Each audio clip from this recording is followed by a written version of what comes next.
இப்போ 250 300 எல்லாம் இருக்குது, 300 மேலே இருக்குதுன்னா இது எவ்வளோ நாள் எடுத்தாக்க சுகர் நார்மல் ஆகும்? 15 நாளில் நார்மல் ஆகிடும். 15 நாள் நார்மல் ஆகுமா?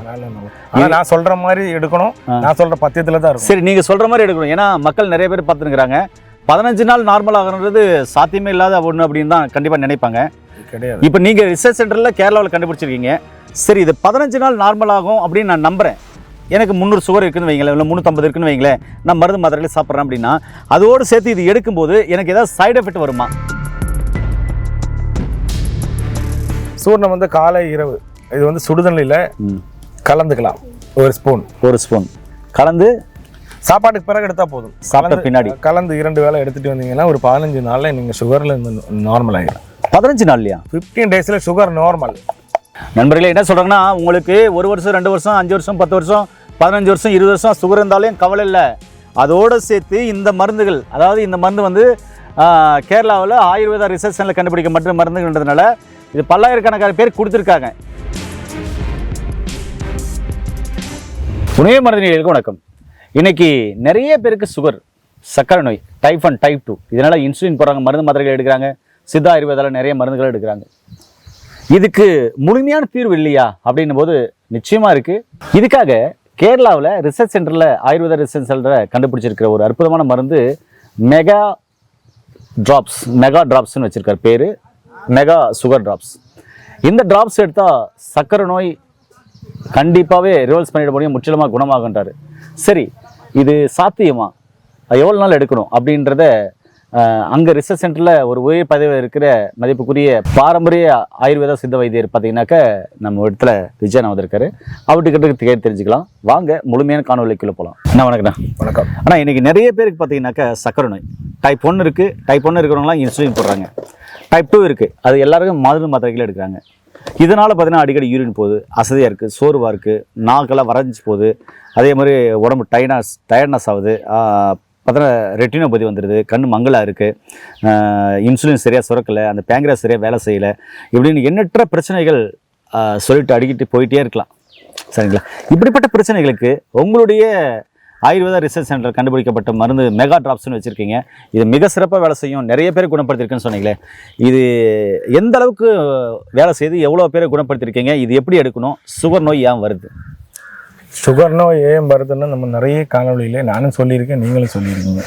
பாரம்பரியமாக வர்றது இருக்குது, நம்ம உணவு பழக்கத்தினால வரக்கூடியதும் இருக்குது. இது நம்ம நிறைய காணொலியில் சொல்லியிருக்கோம். இப்போ வந்து நம்ம ரிசர்ச் சென்டரில் தயார் பண்ண ஒரு தீநீர் தான் இது. இந்த ட்ராப்ஸ்ன்றது வந்து தீநீர். இது வந்து அர்க்க சாஸ்திரம் 500 அப்படி என்றால் இந்த தீநீரை கண்டுபிடித்தது யாரு? ராவணன் தான். அவர் அதனால தானே அர்க்க சாஸ்திரம் அந்த ஒரு நூலே பதிவிட்டிருக்கோம். அது வந்து அதனாலதான் இது அர்க்கம்னு சொல்றது. தீநீரோட நேம் என்னன்னு பாத்தீங்கன்னா அர்க்கம். இது அர்க்கமாகத்தானே நம்ம எடுக்கிறோம். ஏன்னா மூலிகைகளும் மூலிகை சாறுகளும் கடமருந்துகளும் எல்லாத்தையும் போட்டு இது அர்க்கமாக நம்ம எடுக்கிறோம். அதுக்குதான் சித்தர்களே சொல்லியிருப்பேன், கேளப்பா மானிடராய் பிறந்தோர்க்கு வந்திடும் மேகநோய் 21க்கும் அந்தகனாய் பிறந்திடும் இந்த தீநீர். ஓ, அப்படின்னு ஒரு இதா இருக்கா? அப்படின்னு ஒரு சித்தர்கள் பாடல்ல இருக்கு. இப்போ சுகர் 300க்கு மேலே இருக்குதுன்னு 15 சொட்டு எடுக்கலாம். சரி, சுகர் 300க்கு மேலே இருக்குதுன்றவங்க எக்ஸாம்பிள் எடுத்துப்போம். எடுத்துக்காட்டு 10 சொட்டுங்களா? 300க்கு மேலே 15 சொட்டு எடுக்கலாம். 3 4 5 6 7 8 9 10 11 12 13 14 15. எஸ். ஓ, சுகர் 300க்கு மேலே இருக்கிறவங்க 15 சொட்டு. 300க்கு மேலே இருக்கிறவங்க இதே மாதிரி 3 வேளை எடுக்கணும். 3 வேளையும் சாப்பிட்றதுக்கு முன்னாடியா சாப்பிட்றதுக்கு முன்னாடி? சாப்பிட்றதுக்கு முன்னாடி எடுக்கணும். ஓகே, இப்போ இப்படி கலக்கி குடிச்சிட வேண்டியதுதான். ஓ, இந்த அளவுக்கு எடுக்கணும். இப்படியே கலக்கி என்னன்னா உடனே குடிச்சிட்டீங்க, அப்படியே குடிச்சிடணும். அவ்வளோதான். இது உங்களுக்கு சுகரே இல்லை, நீங்க குடிச்சிட்டீங்களே, பரவாயில்லையா?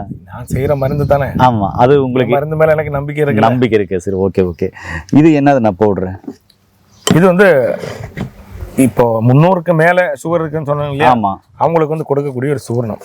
ஓ, இப்போ 250 200 300 எல்லாம் இருக்கிறவங்க சூர்ணம் கொடுக்குறீங்க. இந்த சூர்ணம் எப்படி சாப்பிட்றதுண்ணா? சூர்ணம் வந்து காலை இரவு இது வந்து சுடுதண்ணியில் கலந்துக்கலாம்.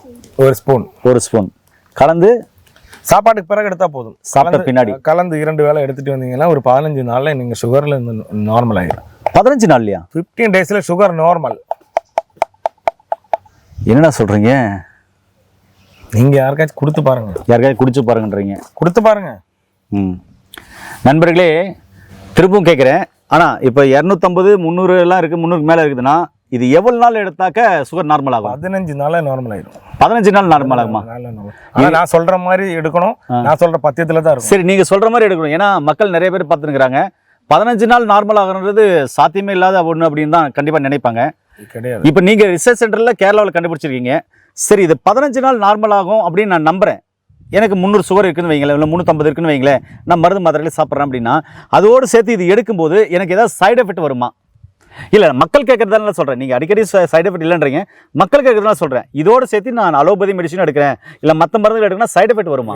மற்ற மருந்துகள் நம்ம எடுக்கிறதா இருந்தால் 1 மணி நேரம் கேப் விட்டு தான் எடுக்கணும். கேப் விட்டு எடுக்கணும். எந்த உங்களுடைய மருந்துகள் சாப்பிட்டு 1 மணி நேரம் கழிச்சு ஆங்கில மருத்துவம் மற்ற மருத்துவங்களை எடுத்துக்கலாம். எந்த நோய்க்காக நீங்கள் மற்ற மருந்துகள் எடுத்தீங்கனாலும் இப்போ சித்த ஆயுர்வேத மருந்து எடுத்தீங்கன்னா 1 மணி நேரம் கேப் விட்டு தான் எடுக்கணும்.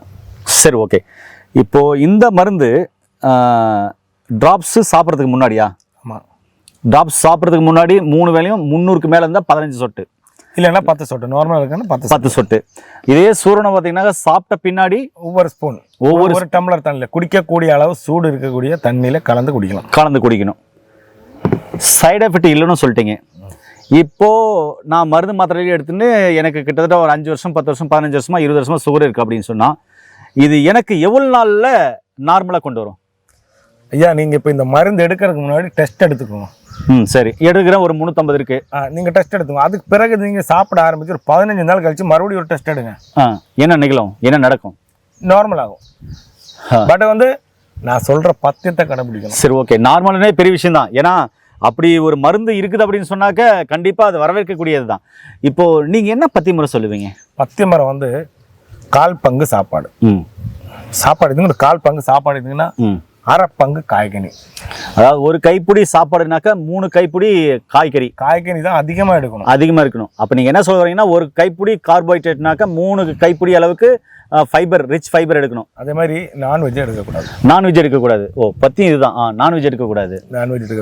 அது மாதிரி உடல் பயிற்சி. ரொம்ப வயசானவங்கள நான் அது பண்ண சொல்லலை. ஓரளவு அவங்களால முடியும், நடக்க முடியும், ஓட முடியும், ஒரு சில எக்ஸசைஸ்கள் செய்ய முடியும் அப்படின்றவங்களுக்கு நடைப்பயிற்சி செய்யலாம். கண்டிப்பாக. ஓகே. அவங்களால செய்ய முடிஞ்ச உடற்பயிற்சியை செஞ்சிடணும். செஞ்சுட்டு ஃபுட்டு கண்ட்ரோல் பண்ணிடணும். அது மாதிரி மைண்ட் ரிலாக்ஸாக வச்சுக்கணும். ஓவர் டென்ஷன் ஆயிடுச்சுன்னு குறையாது. அதுவும் நான் முன்னாடியே சொல்லிடுறேன். எந்த விதமான நம்ம இந்த மருந்து எடுக்கலை, மருந்தே இல்லை, இது ஒரு உணவு மாதிரி நினச்சி சாப்பிட்டு வந்தீங்கன்னா 15 நாள் நார்மலான நீங்கள் மருந்தே எடுக்கக்கூடாது. அது இந்த மருந்து வேண்டாம், எந்த மருந்து எடுக்கக்கூடாது. இப்போ எங்கிட்ட இல்லை, யார்கிட்ட சர்க்கரைக்கு மருந்து எடுத்தீங்களாலும் உங்களுக்கு நார்மல் ஆயிடுச்சுன்னா மருந்தை விட்டுறணும். விட்டுட்டு அதுக்கப்புறம் திருப்பியும் என்ன பண்றது?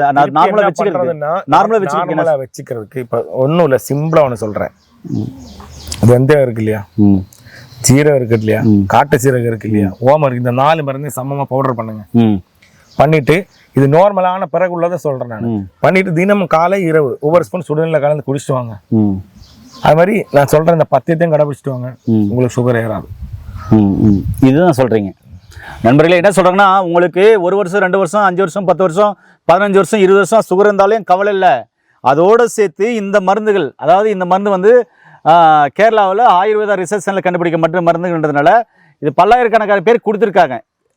இது 15 நாள் சாப்பிட்டு உங்களுக்கு நார்மல் ஆயிடுச்சு அப்படின்னு சொன்னால் அவர் சொல்கிற அந்த வாழ்வியல் முறை உணவியல் முறை மாற்றிட்டு அதுக்கப்புறம் பசி எடுக்கும்போது சாப்பிடுங்க. பசி எடுக்கலைனாக்கா வெயிட் பண்ணுங்க. தாகம் எடுத்தால் அந்த தாகம் தீர்வு வரை தண்ணி குடிங்க. தேவையான அளவு உடற்பயிற்சி செய்யுங்கன்னு சொல்கிறாரு. இதை செய்யும்போது அந்த உணவியல் முறை வாழ்வியல் முறை மாற்றிட்டு உங்களுடைய உணவில் அந்த பேலன்ஸ் டயட் எடுக்கும்போது கண்டிப்பாக மருந்து மாத்திரைகள் தேவையில்லை. அதுக்கப்புறம் பேங்க்ராஸ் தன்னுடைய வேலை இயல்பாகவே செய்யக்கூடிய அளவுக்கு, அந்த பீட்டா செல்களை உற்பத்தி பண்ணக்கூடிய அளவுக்கு பார்த்தீங்கன்னாக்கா தன்னைத்தானே குணமாக்குற வேலையை, தன்னைத்தானே புதுப்பிக்கிற வேலையை அந்த உள்ளுறுப்புகளான ராஜ உறுப்புகள் தன்னைத்தானே குணமாக்குற வேலையை செய்யும். அதில் பார்த்தீங்கன்னாக்கா பேங்க்ராஸும் தன்னுடைய வேலையை செஞ்சு முழுமையாக குணமாகணும்னு சொல்கிறாரு. அப்போ பேங்க்ராஸ் முழுமையாக இயங்கும்னு சொல்கிறாரு. இது ஏற்றுக்கொள்ளக்கூடிய ஒரு அருமையான விஷயம் தான். அந்த காலத்தில் நம்முடைய முன்னோர்களுக்கு யாருக்குமே பார்த்தீங்கன்னாக்கா சக்கரை நோய் வந்தது கிடையாது. இதையோ ஒருத்தருக்கு, யாரோ ஒருத்தருக்கு, 100ல் ஒருத்தருக்கு, 1000ல் ஒருத்தருக்கு அப்படி தான் வரும். அவங்களையும் நம்ம என்னன்னு சொல்லுவோம்? பணக்கார நோயின்னு தானே சொல்லுவோம். பணக்கார நோய் வந்துருச்சு தானே சொல்லுவோம். ஆனால் இன்னைக்கு ஏழை முதற்கொண்டு, படிக்காதவர்கள் முதற்கொண்டு, படித்தவர்கள் முதற்கொண்டு எல்லாரையும் ஆட்டி படிக்கக்கூடிய ஒரு நோய் பார்த்தீங்கன்னாக்கா சக்கரை நோயாக இருக்கே. அப்போ காரணம் என்ன? உணவியல் முறை மாறி போச்சு, வாழ்வியல் முறை மாறி போச்சு, லைஃப் ஸ்டைல் டோட்டலாக சேஞ்ச் ஆயிடுச்சுல்ல. அப்போ நவீனமான உணவுகள், அதுக்கப்புறம் பார்த்தீங்கன்னாக்கா இயற்கையாக இல்லாத செயற்கையாக செயற்கூட்கப்பட்ட அநேகமான உணவுகள், ஃபாஸ்ட் ஃபுட்டு, ஜங்க் ஃபுட் அப்படின்னு சொல்லிட்டு போகலாம். காய்கறிகளும் பார்த்தீங்கன்னாக்கா நிறைய கெமிக்கல்ஸ், இது மாதிரி வாழ்க்கையே பார்த்தீங்கன்னாக்கா கெமிக்கலாக போயிடுச்சு. அப்போ எப்படி நம்ம ஆரோக்கியமாக இருக்க முடியுன்ற அவர் கேட்குற கேள்வி நியாயமாக தானே? அதனால என்னன்னா, சக்கரை நோயின்றது ஒரு குறைபாடு தான், அது நோய் இல்லை. அதுலேருந்து வெளியே வரணும் அப்படின்னு சொன்னால் கண்டிப்பாக உங்களால் முடியும். மனசுல இருந்து அதை தூக்கி போட்டுறணும். மனசுலேருந்தே தூக்கி போட்டுருங்க, அவ்வளோதான். இந்த நோய் மட்டும் இல்லைங்க, எந்த நோய்க்கும் மனசுலேருந்து எல்லாத்தையும் தூக்கி போட்டுருங்க. வாய் விட்டு சிரிச்சால் நோய் விட்டு போகும், தட்ஸ் ஆல், அவ்வளோதான். ஏன்னா இருக்கல இந்த வீடியோ பிடிச்சிருக்குன்னு நினைக்கிறேன். அதனால் சக்கரை நோய் உள்ளவங்க எல்லாருக்கும் இந்த வீடியோ ஷேர் பண்ணி விடுங்க. மீண்டும் இன்னொரு அருமையான பதிவு சந்திக்கலாம். நன்றி, வணக்கம். வணக்கம் ஐயா.